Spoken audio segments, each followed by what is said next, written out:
Basically কিন্তু উত্তরোত্তর আমরা সেই দিকেই এগোচ্ছি। ছোট ভারতবর্ষ নয়, এটা সারা পৃথিবীর জলবায়ুগত পরিবর্তন যদিও। তাহলে ভারতবর্ষের ক্ষেত্রে কিন্তু এই দুর্বিষহ পরিস্থিতিটার পরিমাণটা তুলনামূলকভাবে বেশি।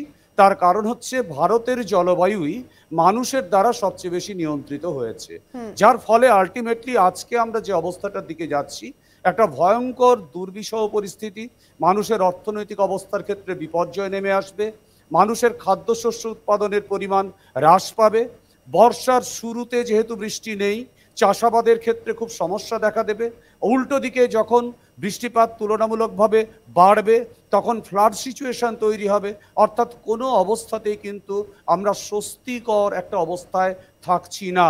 বেসিক্যালি সবটা মিলিয়ে আলটিমেটলি একটা টোটাল সোশ্যাল, ইকোনমিক এবং এনভায়রনমেন্টাল ডিজাস্টার ছাড়া এটাকে আর কিছু বলা যাবে না। বেশ, আরেকটা কথা জানতে চাইবো যে উত্তরবঙ্গের কথা আপনি বলছিলেন বা উত্তর ভারতের কথাও আপনি বলছিলেন।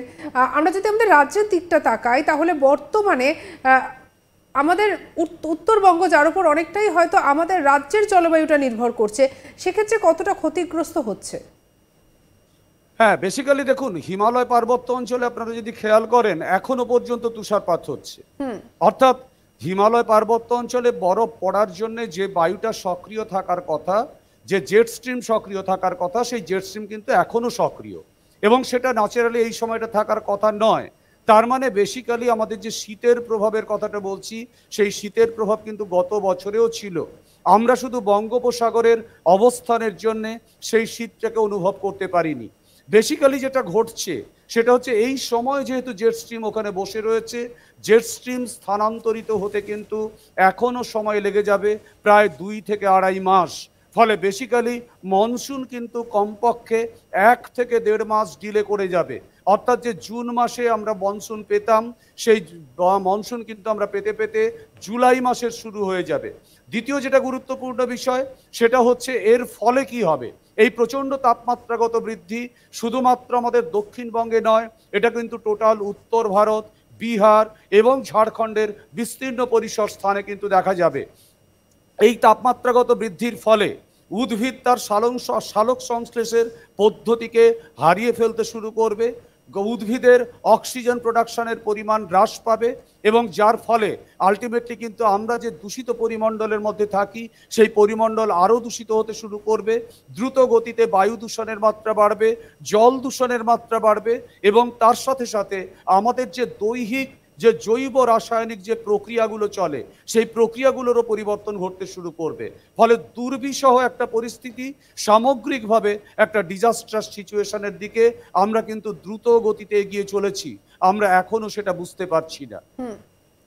সুজিবাবু, আরো একটা কথা জানতে চাইবো, আপনি যেটা বলছিলেন যে এটা শুধুমাত্র ভারতবর্ষ নয়, গোটা পৃথিবীব্যাপী একটা জলবায়ুর পরিবর্তন। অন্যান্য যদি আমরা দেশগুলোর দিকে তাকাই, তাহলে সেখানে এই জলবায়ু পরিবর্তনের কারণে কি কি সমস্যা দেখা দিয়েছে? দেখুন, জলবায়ু পরিবর্তনের যে পদ্ধতি, সেই পদ্ধতি কিন্তু সব অঞ্চলে একই রকম।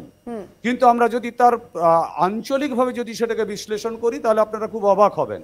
সেটা হচ্ছে, উত্তরের যেগুলো শীতল অঞ্চল ছিল, যেগুলোতে আগে বছরে 3 থেকে 4 মাস ভূমিভাগ বরফ মুক্ত থাকতো, সেগুলোতে এখন প্রায় সারা বছরই বরফাবৃত হয়ে থাকছে।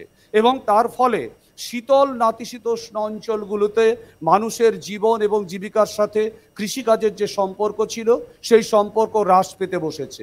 মধ্য অক্ষাংশীয় অঞ্চল যেগুলো, সেই অঞ্চলগুলোতে কিন্তু মানুষের জীবন জীবিকা সম্পূর্ণভাবে পরিবর্তিত হয়ে যাচ্ছে।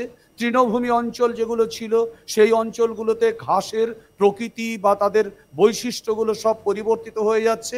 আর যেটা হচ্ছে, মরু অঞ্চলগুলো ছিল, অধিকাংশ মরু অঞ্চলগুলো সবুজায়ন ঘটে গেছে, যার ফলে মরুভূমি বেসিক্যালি ভূমিভাগের মধ্যে অবস্থান করে। মানুষের শরীরে হৃৎপিণ্ড যা কাজ করে, মরুভূমিও প্রায় সেরকম কাজ করে। তার কারণ হলো, তা বায়ুমণ্ডলীয় চাপকে নিয়ন্ত্রণ করে। কিন্তু বেসিক্যালি যেহেতু মরু অঞ্চল সবুজ হয়ে গেছে, সেই কারণের জন্যে আমরা কিন্তু কোনোভাবেও জলীয় বাষ্পের অনুপ্রবেশ ঘটাতে পারছি না ভূমিভাগের মধ্যে, যার ফলে সমগ্র পৃথিবীব্যাপী জলচক্রের একটা ব্যাপক পরিবর্তন ঘটে গেছে। আমাদের ভারতবর্ষের ক্ষেত্রেও তাই ঘটেছে।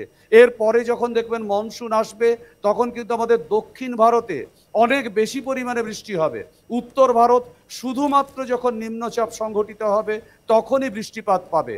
ফলে সামগ্রিকভাবে জলবায়ুগত যে একটা ছন্দ ছিল ভারতের, সেটা কিন্তু পরিবর্তিত হয়ে গেছে। যখন শীতকাল আসবে তখন তীব্র শীতের প্রভাব ভারতীয় ভূখণ্ডের উপরে নামতে শুরু করবে। গ্রীষ্মকালে স্বাভাবিক অবস্থার থেকে তাপমাত্রা 5, 6, 7 ডিগ্রি সেলসিয়াস পর্যন্ত বেড়ে যেতে পারে। আর বর্ষার সময় এত অতিরিক্ত পরিমাণে বৃষ্টি হবে যে সেখানে ফ্লাড সিচুয়েশন তৈরি হবে। ফলে সামগ্রিকভাবে কিন্তু আমরা বলতে পারি এটা একটা বড় সড়ো বিপর্যস্ততার পথে আমাদের যাত্রা ছাড়া আর কিছুই নয়। একেবারেই, তো সব মিলিয়ে বোঝাই যাচ্ছে যে ভীষণই কিন্তু আমরা একটা বিপজ্জনক পরিস্থিতির মধ্যে দিকে এগিয়ে চলেছি। সুজিবাবু, একদম শেষ একটা প্রশ্ন করবো, একদম অনুষ্ঠানের শেষ পর্যায়ে এসে আমরা পৌঁছেছি, যে তাহলে এই যে গরম, যে গরমে একেবারে আমরা নাজেহাল হতে চলেছি, আগামী দিনে আমাদের ঠিক কোন কোন কথাগুলো মাথায় রাখতে হবে, এবং এবছর যে রেকর্ড পরিমাণে গরম পড়তে চলেছে, আপনি যেটা বলছিলেন যে 45 ডিগ্রি সেলসিয়াস পর্যন্ত পৌঁছে যেতে পারে, তো এরকম যখন পরিস্থিতির সৃষ্টি হবে তখন সাধারণ মানুষকে কোন কোন দিকগুলো নজরে রাখতে হবে নিজেদেরকে সুস্থ রাখার জন্য? প্রথমত বলি যেটা, সেটা হচ্ছে সুস্থতার জন্য অবশ্যই রোদকে অ্যাভয়েড করতে হবে। বাড়ির মধ্যে থেকে যতটা সম্ভব কাজ করার চেষ্টা করতে হবে। স্বস্তি বাড়ির বাইরেও পাবেন না, বাড়ির ভেতরেও পাবেন না। এবারে সমস্ত সাধারণ মানুষের কাছে এয়ার কুলিং মেশিন নেই, যার ফলে কিন্তু তারা এয়ার কন্ডিশনার ব্যবহার করতে না পারলে তাদের ক্ষেত্রে স্বস্তি আর্টিফিশিয়ালি পাওয়ার কোনো সম্ভাবনা থাকে না। চেষ্টা করুন ভবিষ্যৎ প্রজন্মকে যদি সুরক্ষিত রাখতে হয় আমাদেরকে আরও বেশি পরিমাণে গাছ লাগাতে হবে এবং মাটিকে ভেজাবার চেষ্টা করতে হবে, মাটিকে সিক্ত রাখার চেষ্টা করতে হবে। আমাদের প্রচুর পরিমাণে পানীয় জল খেতে হবে, তবে অবশ্যই ঠান্ডা পানীয়র কথা বলছি না। এছাড়া যেটা করা দরকার সেটা হচ্ছে প্রতি মুহূর্তে আমাদের শরীর যাতে কোনোভাবে ডিহাইড্রেট না হয়ে পড়ে সেই জায়গাটা আমাদেরকে ভালো করে দেখতে হবে। এই সমস্ত বিষয়গুলো আমাদেরকে মেনে চলতে হবে। কিন্তু উত্তরোত্তর আমরা সেই দিকেই এগোচ্ছি। ছোট ভারতবর্ষ নয়, এটা সারা পৃথিবীর জলবায়ুগত পরিবর্তন। যদিও তাহলে ভারতবর্ষের ক্ষেত্রে কিন্তু এই দুর্বিষহ পরিস্থিতিটার পরিমাণটা তুলনামূলকভাবে বেশি। তার কারণ হচ্ছে ভারতের জলবায়ুই মানুষের দ্বারা সবচেয়ে বেশি নিয়ন্ত্রিত হয়েছে, যার ফলে আলটিমেটলি আজকে আমরা যে অবস্থাটার দিকে যাচ্ছি একটা ভয়ঙ্কর দুর্বিষহ পরিস্থিতি। মানুষের অর্থনৈতিক অবস্থার ক্ষেত্রে বিপর্যয় নেমে আসবে, মানুষের খাদ্যশস্য উৎপাদনের পরিমাণ হ্রাস পাবে। বর্ষার শুরুতে যেহেতু বৃষ্টি নেই, চাষাবাদের ক্ষেত্রে খুব সমস্যা দেখা দেবে। উল্টো দিকে যখন বৃষ্টিপাত তুলনামূলকভাবে বাড়বে তখন ফ্লাড সিচুয়েশন তৈরি হবে। অর্থাৎ কোনো অবস্থাতেই কিন্তু আমরা স্বস্তিকর একটা অবস্থায় থাকছি না। বেসিক্যালি সবটা মিলিয়ে আলটিমেটলি একটা টোটাল সোশ্যাল, ইকোনমিক এবং এনভায়রনমেন্টাল ডিজাস্টার ছাড়া এটাকে আর কিছু বলা যাবে না।